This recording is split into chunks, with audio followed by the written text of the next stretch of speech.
Well, good Friday afternoon, everyone, and welcome to another exciting edition of Authors at Google. We're originating today from our wonderful Google Chicago office. Round of applause. I will be your presumptive moderator for the day, using the zeitgeist word of the day. I'm Jim Lecinski, and our guest today is with us, Chris Anderson. Chris is the curator of the TED Conference and has been since 2002, following a long and successful career in the publishing industry, and we'll talk a little bit about that today. Chris has developed TED into a global platform for identifying and disseminating ideas worth spreading. Welcome, Chris. Thank you.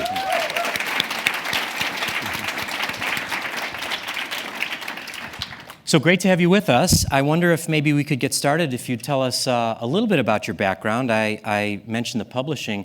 How does a philosophy major and publisher come to lead and transform one of the world's great digital brands? Definitely a long, twisting journey. I was a journalist originally, actually, when I first came out of university, and I made the mistake of buying one of the early computers.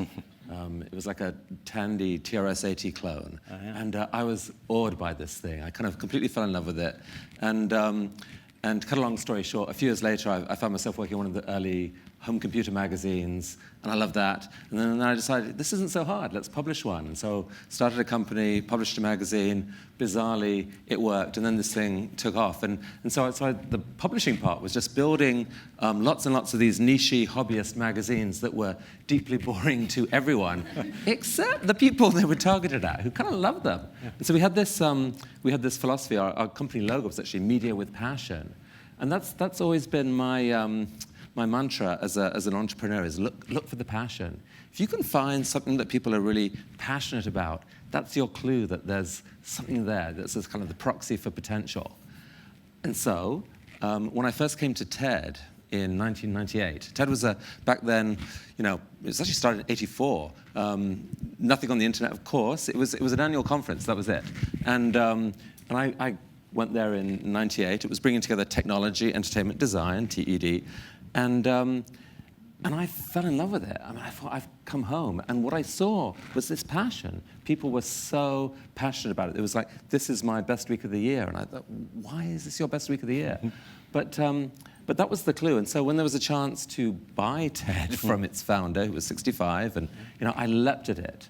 So that happened in 2001, and the journey since then has been a wild journey of its own, but that's how I got there. Great, and we'll talk about that journey since then.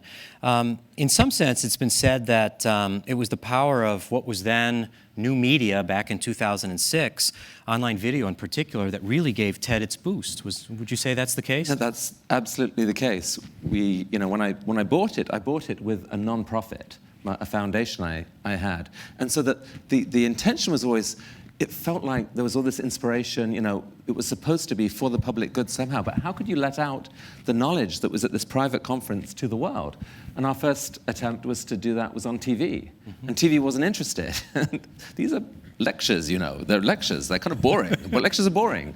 I don't think I actually listened to them, because they weren't boring, but they weren't interested. So when this weird technology called online video with its shaky little kittens and all these other things happening came along, we thought, wait a sec, maybe we could, as an experiment, put some TED Talks up. Yeah. Probably won't work. They're too long for the internet, and you're not going to be there live. It's on video.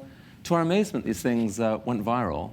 And so that was the moment, 2006, where we decided we had to flip TED on its head. We're no longer just a conference. We're a media organization devoted to sharing ideas. And so let's build on that a little bit. You describe what TED stands for, TED, but how would you talk about its meaning, its purpose? What does the brand stand for? It stands for the bringing together of knowledge in ways that people can understand. The world's really complicated, and most of the time, we go deep. You have to know something well. To have a chance at succeeding, you dig deep, you learn your speciality well, and that's how most things operate. That's how most conferences operate, most university courses, whatever. That's what you have to do. But there's a place for context. To actually understand the world we're in, you need to go broader than that. And actually lots of other things happen when you bring together knowledge from different areas. You get the catalyzing of new ideas. You get the possibility of collaboration.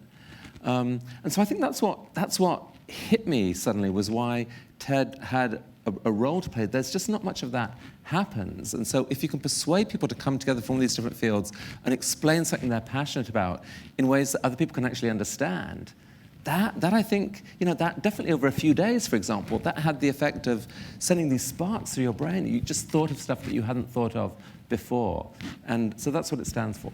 We'll come back and chat a little bit in a second about the power of how those talks are built on understandable ideas.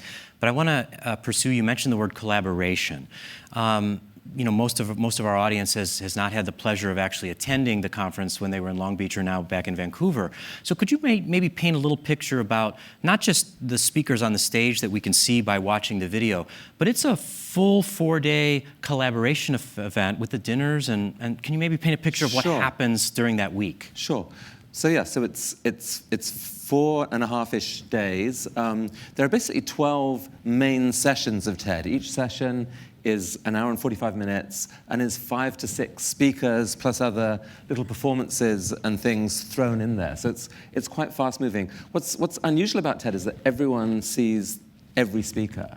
It's one track. And that doesn't usually happen, but it is the whole point of it, is you are supposed to be exposed to stuff you had no idea you were interested in. And it's become a truism at TED that the session that you think is going to be most boring is the one that blows you away. Right. And so amazingly, people do commit to coming to each session. And that means that you can have a shared conversation in the corridors after. And the collaborations is not really something that we stage. It just happens that the combination of that exposure to these different speakers and ideas, it sort of sparks things in people, and weird projects emerge out of it. Yeah. Now, is it the case? I had heard that you discourage or don't allow digital devices or live tweeting or cameras or these kind of things in the room. Is that the case? That is the case. Apart from the back 2 rows where people can tweet if they want to, or in the simulcast spaces. But in the main theater, we say no, because all of life right now is this attention war, and talks are weird things. They often take a while to build. To share a really big idea or something that really matters, you sometimes have to build context. You have to go through, 90 seconds where it's a little bit challenging or boring for a minute. If people, I'm just going to check my email just for this moment, they miss a couple of key context things, they're gone, and then the talk never lands. And what's more, the 5 people behind them are sort of annoyed, and it's sending a signal that this isn't that interesting, so everyone else decides it's not that interesting. You are, right now, you are a superorganism. You're all actually, although you don't fully conscious of it, you're feeding off each other, you take cues from each other, and that's what happens in a live thing. So we try to have a different contract from the normal contract. Audience, you're actually going to give your full attention to the speaker for 18 minutes. Speaker, you're going to work bloody hard for several months to produce the talk of your life and make it worth their while. Yeah. And that's the deal. Yeah. I actually asked that question as just a not-so-subtle hint to our audience today. I'm actually stunned, because I thought coming to Google, of all places, you guys would all be coding and whatever. You're all so brilliant, you can multitask your way through this, no problem. There you go. So maybe tell us a little bit about the simple question of who gets to do a TED Talk. How do you decide? In principle, it's simple. It's someone who's doing amazing work that other people need to know about. And the rest is detail. And so it's hard to decide who those people are, right? We get 10,000 suggestions from a year from people around the world. We have a curation team. We're trying to, for a conference, we're trying to weave a mix of people together around a theme. This year's theme was dream, as in big, bold dreams. Mm-hmm. There's no algorithm to it yet. Please don't invent one just yet, or we'll be out of business. It's a sort of, because we want, with the program, to, I think a lot of events fail to do this. We want to poke at every different part of people's minds. It can't just be about, something analytical or storytelling, or whatever. There are different parts of minds engaged when you start to go to the aesthetic, or to someone's inspiring story, or to here's a really complex, scientific issue that we're tackling in. There's energy that comes from that, and so it's not just who you bring; it's then trying to sequence them in a way that will work. Yeah. I heard you once say that I don't know if it's a filter or a screen, how you'd put it, but one consideration that you look at is in deciding on a speaker is who would benefit from hearing this idea. Is it just you? Is it just your team? Is it just your organization? Or Right. So that is actually, I would say, that is the number one advice to a speaker. And it's the core thing that's in the book. It's so tempting as a speaker. You think, hey, I've got an opportunity, so I'm going to use it. I'm going to promote my organization, my cause, and in the process, I'm going to take the chance to be a little bit of a rock star because I can. And that's the trap that so many people fall into, and it's very counterproductive because it actually shuts down the audience. People don't. If you can do it the other way around, if you can make clear from the start that your purpose in being on stage is to give something, it's to give people a gift of something that you know, and that if they knew, it would make a difference to them, I mean, our lives are built around our worldviews. Different knowledge means a different life. It means doing things differently maybe years into the future. So come with a gift. And I think if we don't see that in a speaker, if we smell for a minute that they're in it for self-promotional purposes, primarily not interested. Right, and that's good advice, not just on stage at your conference, in general, I suppose. I think in general. I think absolutely in general. Even frankly, even if you are trying to sell something, the best salespeople don't come on and say, hey, here's what I got. They say, what are you passionate about? What are you thinking about? What do you need? What are you curious about? How can I help? And so absolutely, every speaker should be thinking about the audience and what they can offer that could be of interest and use. Now, in terms of speaking delivery and speaking ability, you've described yourself, and I think greatly underselling, your powers as not a natural charismatic speaker. In some senses, your predecessor was a charismatic, outgoing person. But you've had this awesome ringside seat for the past dozen or so or more years, watching great speakers. So, what have you observed about, the perennial debate of, you're a natural at it or not? Or you can learn it or not. Some people, can only get so far at being a good speaker. What's your point on, I guess, nature and nurture? I mean, I'm convinced that the only thing that you need to give a great talk is something worth saying. Like, you need knowledge. You need to have done some work that deserves, a wider airing. The rest can be taught, honestly. It can be taught, because the last thing you want is for everyone to learn some sort of style of speaking. We don't want to think of speaking as a performance. There definitely are some people who are natural performers and who can, in the moment, sort of, smoothly, pluck beautiful, elegant phrases out of nowhere and pass them on. So there are. Not everyone probably can do that. But that's a good thing. We don't want everyone to do that. It would get exhausting, honestly. What you want is a variety of different people, different skills, different start points, different speaking styles. What you want is authenticity. You want people who care about something, and even if they half stammer their way through a talk, if you're learning something, that is fantastic. So I just feel passionately about this, that it's a tragedy that there are so many people out there in the world, and I bet there are even people here in this, world-leading company who feel underconfident when it comes to public speaking, despite having something really valuable to share, something that if the rest of the world knew, the rest of the world would like it. And so we've got to get over that. Yeah. So maybe if you tell us a little bit about two people who've, I guess, fit both of those profiles or archetypes that you just outlined. Maybe Sir Ken Robinson as a natural, a gifted, one of those who can pluck things out, and maybe someone who's a little more hesitant, like a Monica Lewinsky. Maybe you could just tell us a little bit about, those two examples to illustrate your point. Sure. I mean, Sir Ken Robinson came to TED in 2006. He already had, I think he'd already been voted Europe's best speaker or something like that. I was a little suspicious of him because I thought if he's that good, what are we gonna get here? But he kind of shuffled onto the stage and said, it's been great, hasn't it? I've been blown away. In fact, I'm leaving. And people sort of tittered and giggled, and then over the next 10 minutes, they just didn't stop laughing because he just brilliantly told story after story about kids, and we all wanted it to go on forever. And having won all that affection, he was able to give us this very inspiring story and argument that creativity is completely under-taught in schools, undernourished, and that resonated with so many people so deeply. And so that was 2006, and it was told to 800 people, and now 800 people every hour watch that talk. Online, all these years later, and he's up to 38 million or whatever it is. Mm-hmm.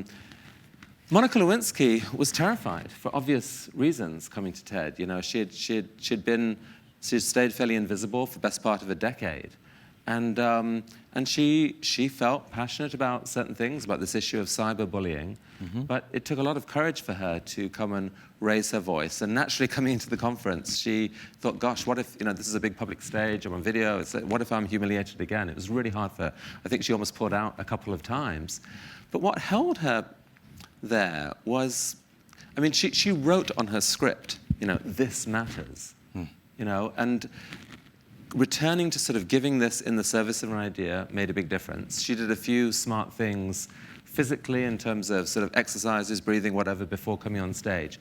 And she had in her talk, she'd structured it cleverly so that up front she had a very disarming personal story right in the first minute or two that had everyone laughing, and at that moment she told me, she just relaxed and knew that she had it. And so that talk was extraordinary. That's been seen by 8 million people now, and it really changed how a lot of people thought of her, and how a lot of people thought about this issue. Sure. So I'd definitely say that if she can overcome her fear, anyone here who is fearful of speaking could. So you talk about some of those conventions that she used. She also had some great sticky phrases. I remember one that hangs with me is she called herself, I think, patient zero of cyberbullying. So that brings up the natural question of, do you coach these speakers? Do you write the scripts? Do you edit the scripts? Do you review them? Or even are there scripts? Or is it all improvised?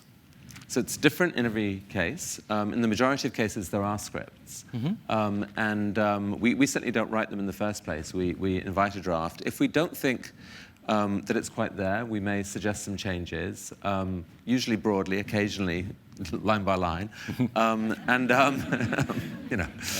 The hardest thing for speakers is actually to adjust the scope of the talk to fit 18 minutes or so. Like, people say, I'm coming to give a big talk. There are so many things in my life I'm so proud of and I want to share with this group. You want to jam them all in somehow or other.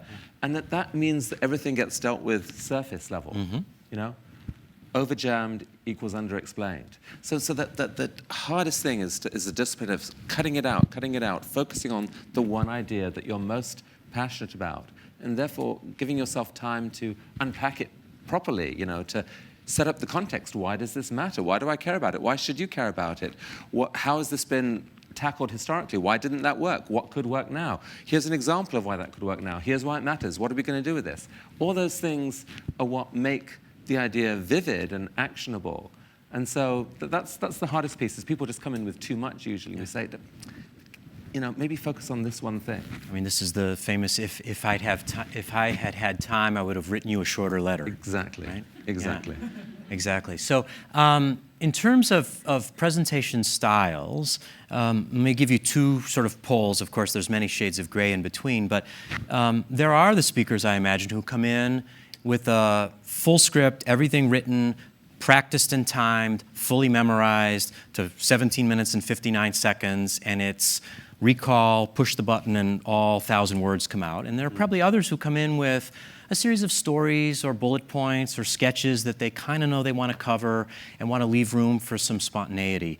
Do you see both? Do you encourage both? Can both work? We see both, we encourage both, and both can work. Next question. The trap is going in the middle, in between the two. So the type of talk that I think we try and discourage is I'm planning to memorize this, but I'm still a little bit stressed and I'm not quite there. And the audience can hear that. Like, if you start giving your talk, and then your eyes sort of roll up a bit, and then, oh, let me just start that paragraph again. Suddenly people have this sickening feeling, oh my goodness, he's reciting. And the life, in a way, goes out of it, because what you want is this live human moment. You know, we're here. Like, you're smiling at me now. It's lovely. You know, like, I feel, you know, there's chemistry, there's excitement, this happens live, and people want to decode that I'm looking at a live human mind and I'm making a judgment right now. And it's hard for you because you're looking at my shoulder here, but, you know, I'm making a judgment right now about whether you can trust me. It's hard to do that if you think someone's reciting. You actually can't. So if you're in that mode, here's what you have to do. You don't tear it up and go back to notes. You double down on your rehearsal, and you own the talk. You make it part of you, so that when you're in the room, you know, it's not easy. It's not at all a problem to remember what you say. You know what's coming next. It's right there. And you can focus again on the meaning and on wanting to connect with you. Because actually, now that I think of it, this particular idea is right for you right now. And speakers can get to the point of doing that. And I think probably the majority of TED Talks are memorized. A small number of them do sound a little bit robotic. And you know, people push back against that. Most of them, you know, you really feel the person's passion, and it's thrilling. The danger of going the other way is that you can ramble, you can go over, you can miss out some of the key things that you wanted to say, or you can miss the chance to really use the best language to say something or to really clearly explain something.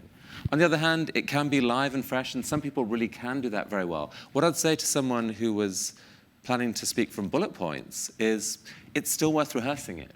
You know, by rehearse it 3 or 4 times, you know, even if it's just in your bedroom, you know, with a cell phone there, recording, you know, you'll find out the awkward moments in it, and it'll change, and you'll move from awkwardness to owning the talk.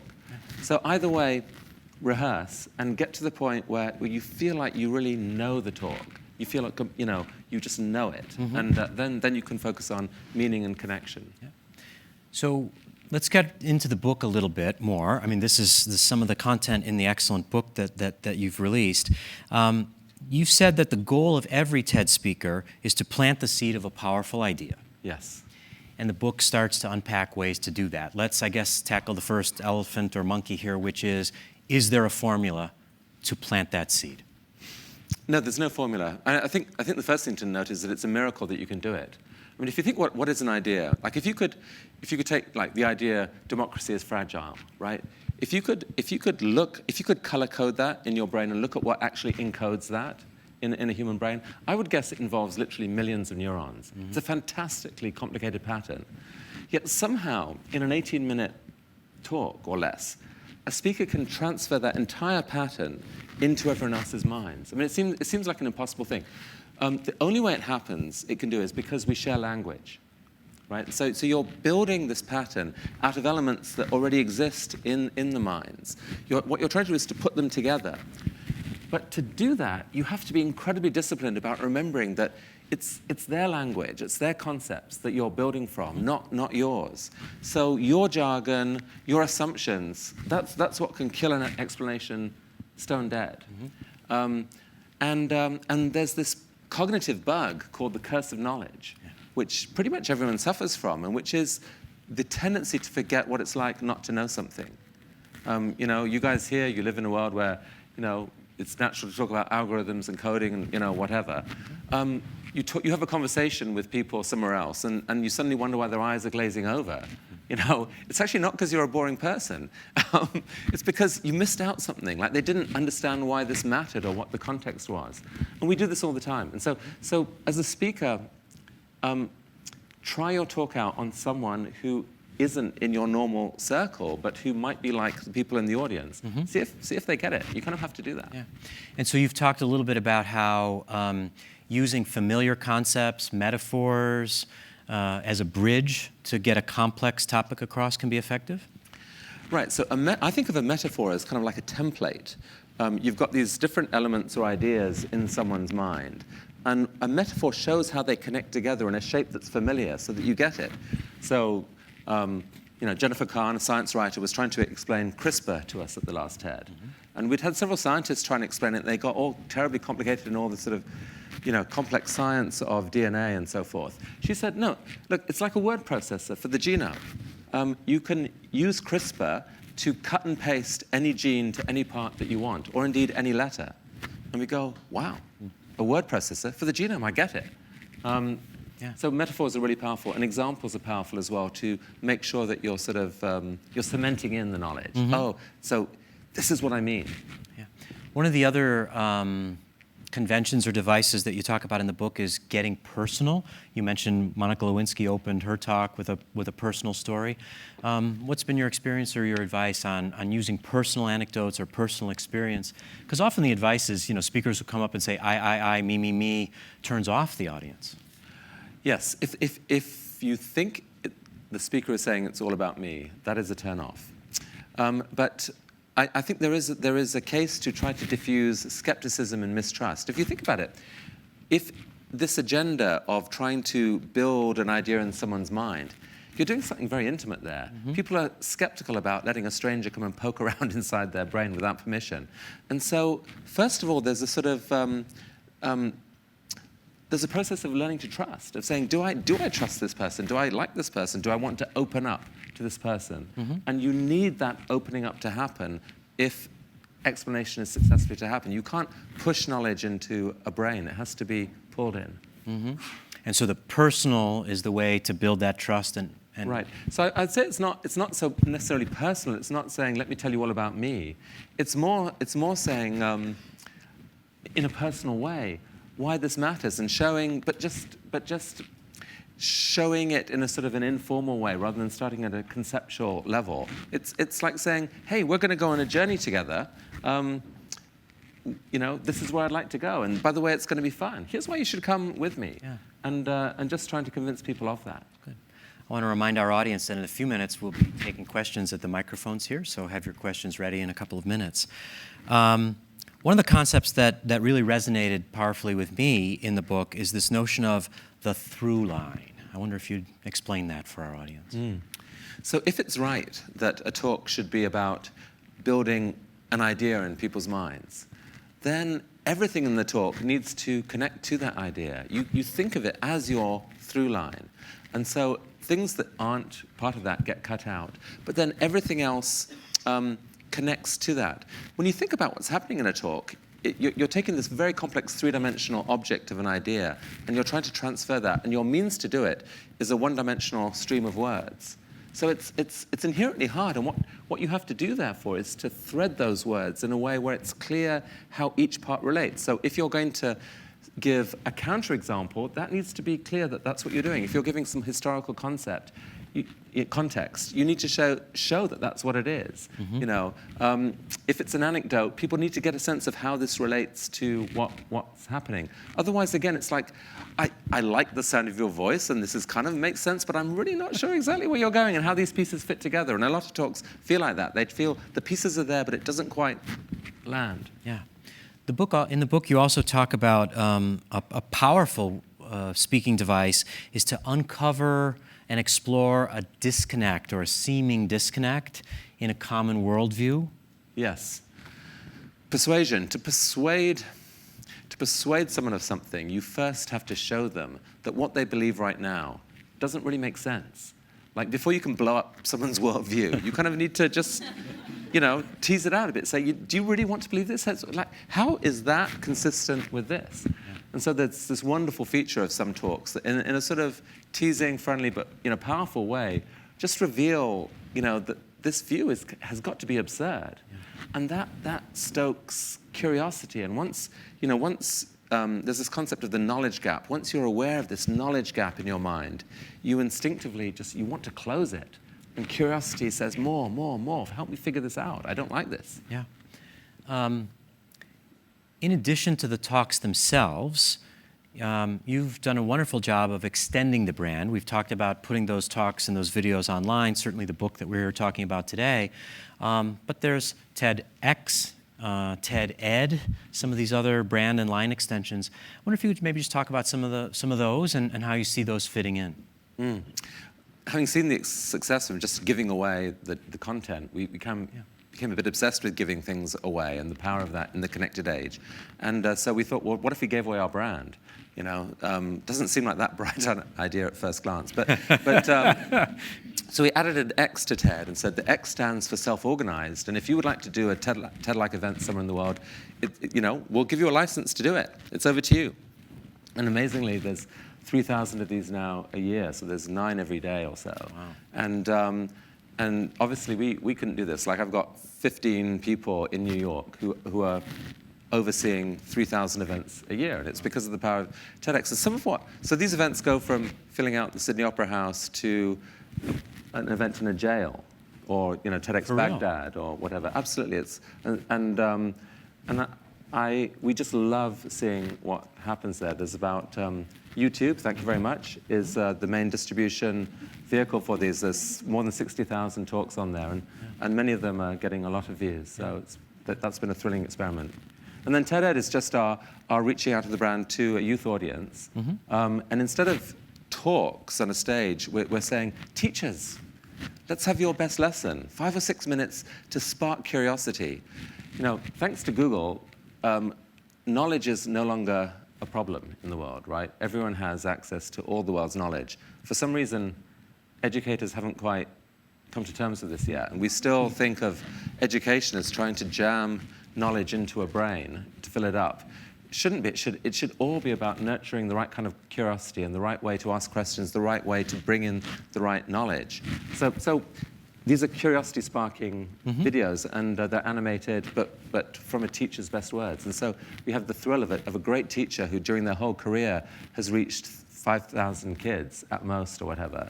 And suddenly, in the first hour of their Talk Be Online, they've reached 50,000 kids. Yeah. And it's so thrilling for them, and it's fun to see. And education and learning has been long part of, I would suggest, one of the core tenets or essences of TED. I mean, obviously, since the beginning, but maybe perhaps Salman Khan was one of the most preeminent that came and talked about education. I wonder if you'd maybe share some of your experiences with him and what he's done.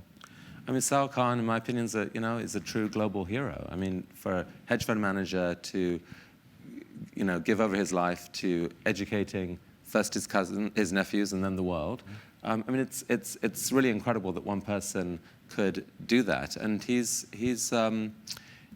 starting with just the power of a video and then adding in this idea of mastery, so that people can learn at their own pace. That's the real power of video, is that it makes no sense to force a bunch of kids to learn at the same speed. They're all different. Video allows them to decouple from time and find their own rhythm. And that allows people who you'd never expect to master topics in their own timing. Yeah. So it's incredible. And he gave a very inspiring talk at TED. And by the way, he's got the best single quote in the book, which is, when you give a talk, just be yourself. Like, if you're a creative person, be a creative person. If you're a humorous person, be a humorous person. If you're an egoful person, however, leave that aside. That's good advice. And in a sense, I mean, what started on your stage there has been a revolution in learning. There are more than a few school districts who have so-called flipped the classroom. And, the homework is watching Sal Khan to absorb the information, and then the class itself is the practice, as opposed to what we all learned was you learn during the day and go home and practice at night. Yeah. So that has to be very gratifying, the kind of thing when you talk about ideas worth spreading. Yeah, and I think that is hugely powerful. I think it's still early days, and there's lots of versions of that being explored, but I think it's very exciting. Yeah. Has there been any topic area that you would very much wish to have explored throughout the TED process or on stage, but you haven't just found the quite right speaker, or maybe an area that you've thought about diving into but haven't been comfortable bringing to the stage? Yeah, there are lots, probably. Any you'd like to share with us? Well, just speaking personally as the sort of philosophical geek who used to lie on the floor of his student room trying to understand the world and failing. Consciousness, who the hell are we? It doesn't make any sense. I mean, by all sort of scientific definitions of consciousness, that you get to a certain level of complexity in decision making, Google itself is conscious right now. Maybe it is. We don't know. But I mean, what is it? Who are we? You know, these are very difficult questions, and we've had a few speakers in, but I would love more of that. But that's a little selfish. I mean, politics is hard, right? Yeah. We in many ways, TED is the sort of the escape from the ranting that we hear 24/7 on cable, but there's something about certain topics that force people into a tribal mode, and it's very distressing when we stop reasoning with each other and sharing ideas and start shouting at each other and just staking out positions. And so we don't have traditional political type talks. I would love to find more people who can frame ways to bridge and frame different ways of looking at politics. And so we're constantly on the lookout for that, but it's hard. That's hard to do. Yeah.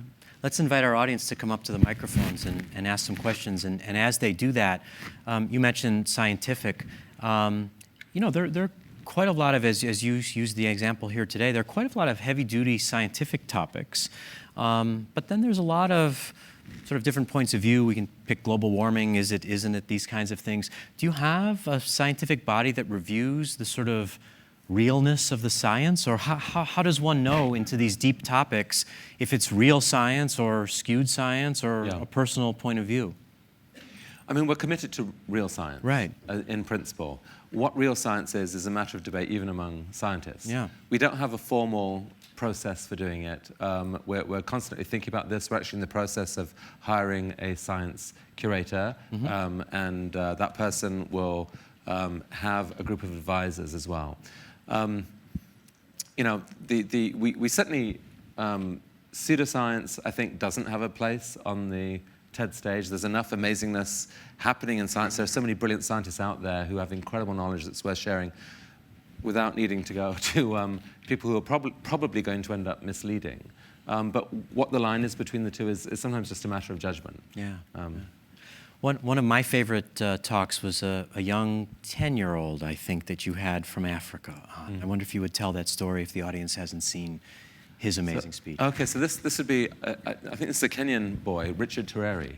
I think he might have been 12 by the time he got to the TED stage, but earlier he had taught himself electronics by taking apart his parents' radio. He was a Maasai kid. He lived in a little settlement outside Nairobi, trying to protect cattle from lions, and he figured out that moving lights terrified these lions. So somehow he built from parts that he found a solar-powered light flasher, which scared away the lions. And so environmentalists were happy because the villagers weren't going out and killing the lions. And this invention spread across that area of Kenya. But when we met this kid in Nairobi, he was so shy. He could hardly speak. Like he wouldn't, you couldn't get the story out of him. He was terrified. And the process of bringing him to the point where he got on a plane for the first time in his life, came to California, and somewhere between Sergey Brin and Bill Gates gave a talk about his invention. Yeah. And the room just cheered him. He was so great. His smile lit up the entire place, and he told this story beautifully. Yeah. And it was just about getting comfortable and rehearsing and believing in what he had done. And I think that continually illustrates the point that it's not always just the big names who can deliver a great talk, right? The unexpected people are often the biggest surprises. Absolutely. So, hi. I'm curious, how much of the talks are you recruited this kid from Kenya, or how many are supplied to you? You mentioned you get 10,000 ideas, on a yearly basis. How often are you like, we need to get this person because they have an idea that we want to see on the TED stage? Yeah, I think it's probably about 60-40 that we recruit or find or identify. 40, most of that 40 come from people saying, I saw this person and they're amazing, you must bring them to TED. And probably 5% are people who say, hey, I'm ready for the TED stage. I mean, some of those are great, but some of those aren't. And it's something like that mix. Good. Let's go over here. Thank you so much for being here and sharing an hour of your day with us. I love TED. It's one of my personal goals to actually watch at least one or two a week. I take time out of my day to do that because I find them to be so valuable. So I'm curious if you're able to share any sneak peeks or what we can expect this year at TED, or just some ideas or topics that might be new and coming that we can expect.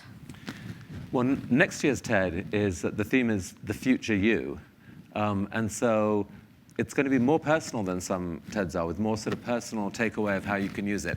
But it's everything from the technologies that are going to be very cool coming up to literal sort of life hacks that you can use to navigate the challenging world that we're in, medical advances and so forth. So that's the direction. It doesn't. Our themes are sort of like a tweak on usual TED content. It's not, it's still, from the same type of palette. In terms of other talks from the last TED that are coming up, let's see, Jennifer Kahn's talk on CRISPR and on gene drives is coming out soon, and I think that's an incredibly, it's beautifully explained and a very powerful issue that we all need to be thinking about. There's a wonderful talk about misfits coming out. There's, if you haven't seen it, do watch the Tim Urban talk on procrastination. We all do it. I meant to get to that one. Nice. It was good. I like that. Very good. He procrastinated right up to like the week before the conference, then realized his talk wasn't there, flew into this panic, and ended up coming up with a masterpiece. So it was very good. Wonderful. Let's go over here. I wanted to pick on your media and journalist brain and ask this question about the discourse in general on social media and news channels. And it's almost like the incentives there encourage extremist thinking and not nuanced thinking, like on Twitter because of word limits, and extreme people tend to voice their opinions more. And this is obviously my personal opinion. And even for news channels, snippets and like almost false news sells more ads than. And these are the biggest mediums. I mean, it's great to have TED as a medium for communication, but like, how do we fix those? Or not necessarily like the individual fix those. Like, how do we get this nuanced discussion out to everyone? And like TV and social media are the channels that reach more than TED, right? So do you have thoughts, or have you thought about this problem? Or do you feel this is a problem? No, it's definitely a problem, and I think it's constantly moving, right? I mean, there's many conversations to be had about. One of the things which I think about, which I think I'm hopeful at, is that the world we're moving to is, I think video is going to play a bigger and bigger role. We've got, if we believe your founders and people like Zuckerberg and Elon Musk, we're going to have low-cost broadband across every square inch of the planet. And I think you can imagine a future where people, yes, they're still looking down at their screens, but what they're seeing is another human face looking back at them. And that perforce, when that happens, some of the traditional standards and things that run very deep in how we look and how we interact with each other may shift. That there's a bigger premium on trust and on respect and so forth. But I don't know. I think it's all to be played for, and I do think I think one of the things that I see some hope in is that when the battle is about what will people click on, that drives a certain type of behavior. It drives a kind of extremist, if you like, to my mind, lizard brain behavior, where you go for the dramatic and the sort of, whatever. And that leads to all these awful sort of, 5 celebrity sexy secrets that are frankly destroying the internet. And if you guys could please Google them out. But when you go to sharing, social media sharing, there it's more about someone's identity, and I think that triggers a different part of people's minds. It's more a reflective choice, and I think that type of content, that's how hopeful stories and stuff do end up circulating on social media beautifully. So, it's not an answer to your question, but it's a very long conversation. It does seem like technology is enabling both kinds of behavior then, right? And I mean, maybe as technologists, we don't think enough. We think technology is good, but, perhaps technology is also a source of some of these things. At least it's enabling some of these things. and maybe we should think about how we fix them. It is absolutely possible that we end up creating technologies where we end up sleepwalking into a future we don't actually want. And you guys, more than any others in the world, need to be thinking about that every day. Because just because something works in the moment and people want it and like it, it doesn't mean that there aren't going to be terrible unintended consequences of it. Thanks so much for being here. This is such a fun way to spend an afternoon.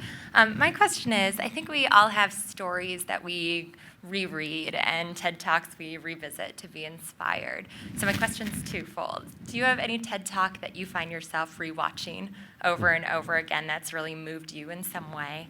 And then are there any other storytellers, maybe even outside of TED, that you really admire?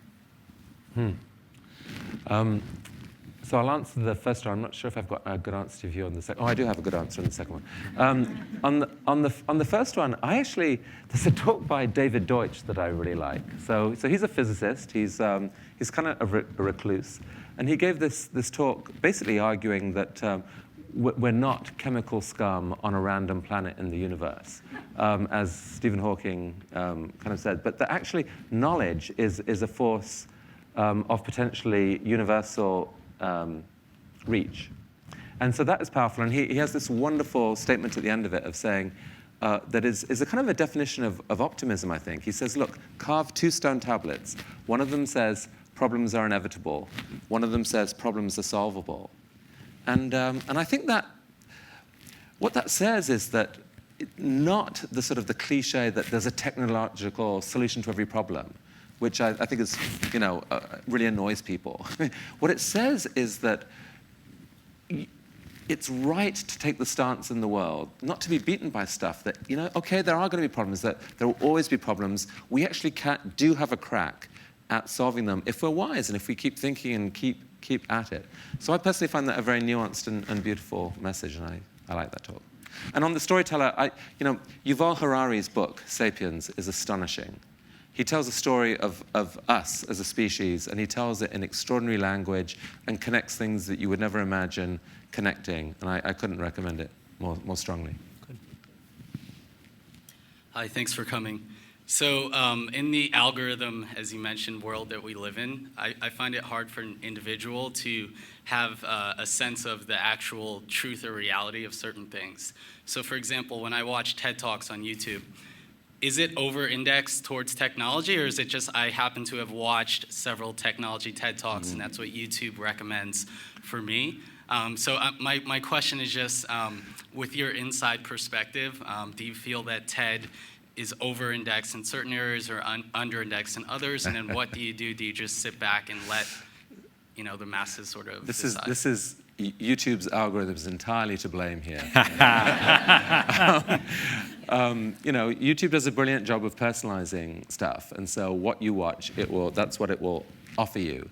If you were to go to TED.com and type in the word happiness, for example, you'd see a ton of talks about happiness, which I would, if anyone was coming to TED for the first time, I would say start there. 1, happiness matters. 2, there's a dozen different approaches to it that are different, and I love those talks. And the personalization thing, by the way, I wish there was a default setting on YouTube where you could say, actually, I want to be catalyzed. I don't want you to assume that I'm only who I click on. I want to be catalyzed by a broader set of knowledge. Could you do that for me?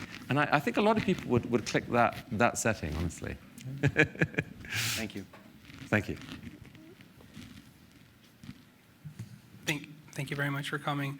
I'm sure you've heard incredible stories from people all around the world, communities, groups, of how TED has impacted them. Do you have a favorite anecdote or story that you've heard? There are many, and many of them just happen on quite a personal level.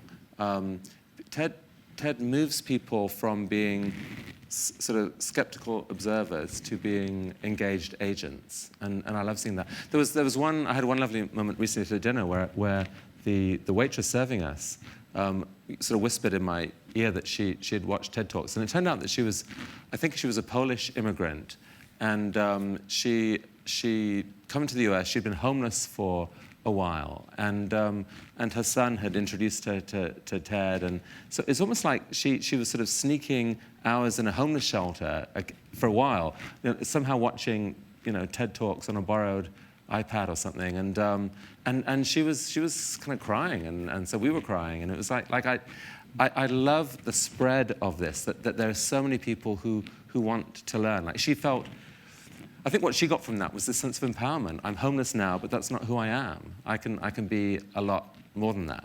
And I think there are a lot of stories like that at an individual level that are really why we do what we do. And that brings us to our final question, which is the traditional question we always ask our guests at these Authors at Google Talks. Would you be willing to share with our audience a start, stop, continue? Something that you would suggest that they start doing, stop doing, continue doing to learn and to be better speakers and to plant those seeds of ideas that matter?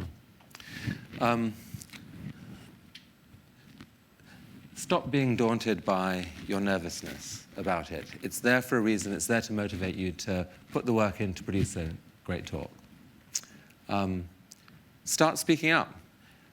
Everyone needs to. The world's too complicated for single experts to solve these problems. It needs lots of us to participate. Please be part of that. Continue. Well, first of all, continue doing what you're doing. I mean, this is one of the world's great companies, and you're empowering literally now billions of people around the world to find knowledge more quickly. I mean, it's absolutely incredible what has been created in this organization. So keep doing that. Continue being not evil. It's hard, actually, when you're a big public company. And stay curious. That's the single biggest thing. I passionately believe in the power of curiosity to lead to things that are special. I mean, the more you know, the more interesting the world gets. So stay curious. Chris, thank you for the gift of TED, and thank you for being with us here today. Thanks so much. Thank you.